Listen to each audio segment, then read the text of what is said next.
Terungkapnya upaya kecurangan pada Pilpres 2024 membuat banyak kalangan khawatir pada nasib bangsa ke depan. Apalagi karena kecurangan yang antara lain diungkap Guru Besar Hukum Tata Negara Denny Indrayana itu, bertujuan untuk memuluskan Ganjar Pranowo menjadi presiden untuk meneruskan kepemimpinan Presiden Jokowi yang berakhir pada Oktober tahun 2024.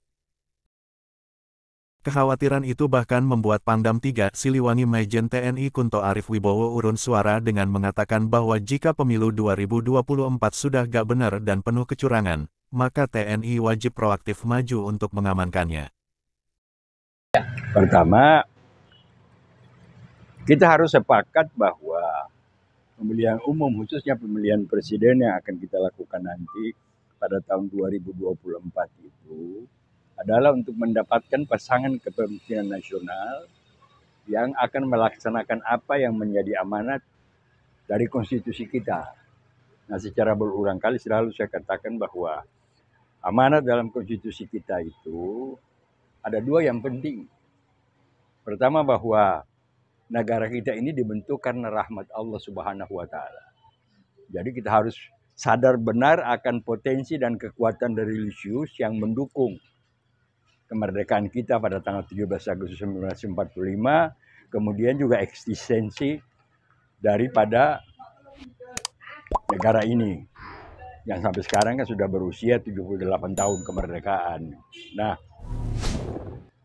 menghadapi pemilu 2024 ini secara umum kita melihat bahwa memasuki tahun kemerdekaan yang ke-78 ini pada tanggal 17 2023 nanti kan kita mencatat banyak kemunduran. Pertama, kemunduran dari aspek religius yang selama ini harus menopang kehidupan bangsa kita, itu makin lama makin rapuh.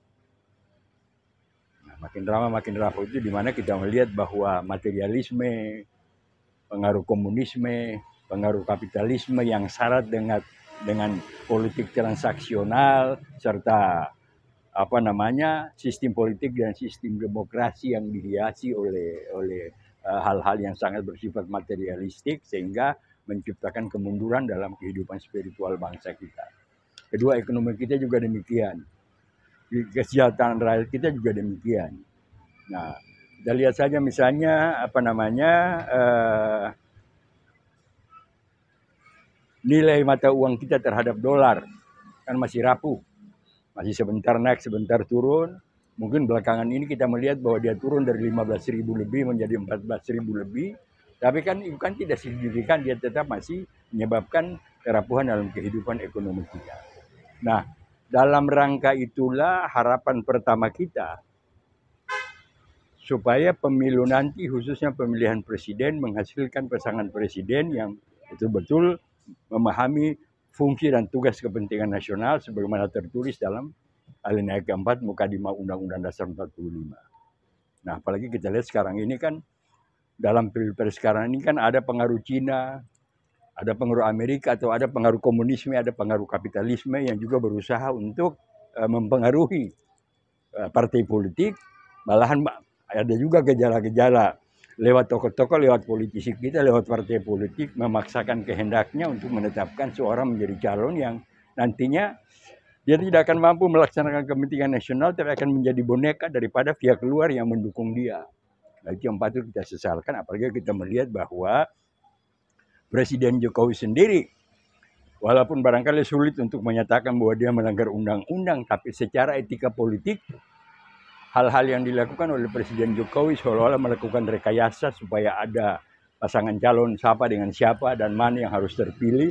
Sehingga dari jauh-jauh hari sebelum ini kan kita sudah mendengar bahwa seolah-olah KPU sudah mempersiapkan satu rekayasa perhitungan suara nanti untuk menghasilkan pasangan ini yang akan menjadi terpilih pada pemilihan presiden nanti. Ya, ini yang sangat kita sesalkan.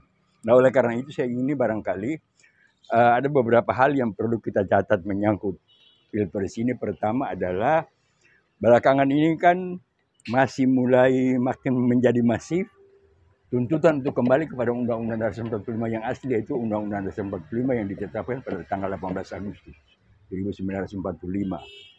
Kalangan sipil, kalangan intelektual Dan sekarang belakangan ini makin nyata bahwa beberapa purnawirawan TNI juga sudah lebih jelas mengkonsolidasikan masalah, juga merumuskan, mendirikan organisasi-organisasi walaupun dalam forum komunikasi dan lain sebagainya untuk mengajak masyarakat kembali ke Undang-Undang Dasar 45. Di samping itu juga sinyalemen dari Panglima Kodam Siliwangi yang seolah-olah sudah menyatakan bahwa ada gejala-gejala pemilu ini akan curang. Ini barangkali juga tentu dia bicara ini kan berarti sebagai panglima kan dia mendapat laporan intelijen yang cukup valid. Gitu kan. Nah kita melihat di sini maka ada dua hal. Berarti ada dari pihak militer sendiri, bukan saja purnawirawan, tapi militer yang masih aktif pun juga sudah punya laporan intelijen bahwa ada gejala-gejala pemilu terutama pilpres nanti akan berlangsung secara tidak jujur.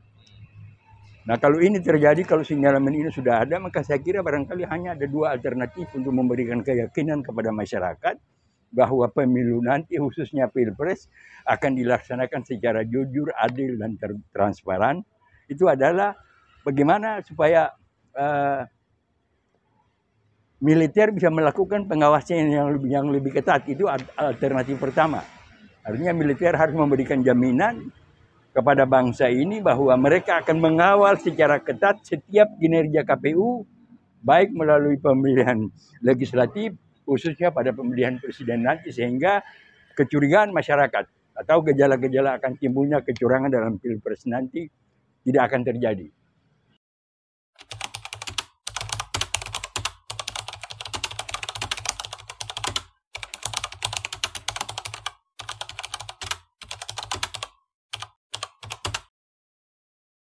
Hubungan TNI dan seorang presiden tidak bisa kita lihat dalam konteks dengan ketentuan perundang-undangan dalam negara kita aja.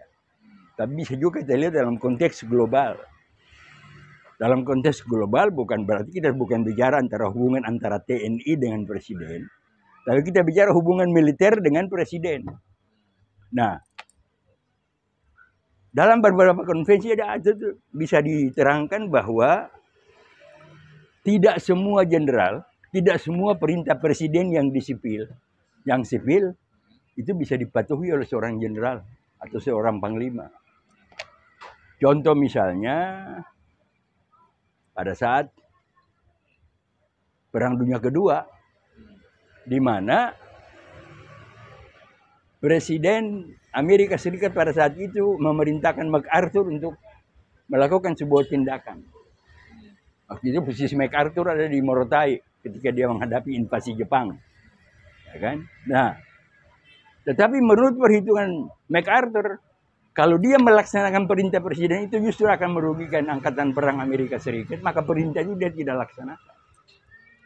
Nah, itu sebabnya maka dengan bahasa yang sangat vulgar mantan presiden kita, Pak Trisutrisno menyatakan bahwa dalam negara yang sudah tidak baik-baik saja, maka TNI harus menegur presiden.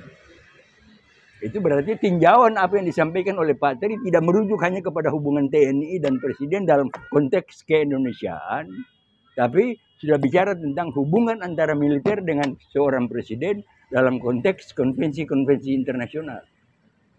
Nah, saya kira kritik yang dilakukan oleh Panglima Siliwangi itu barangkali salah satu koreksi yang harus ditindaklanjuti. Nah, ini harus kita pikirkan karena apa?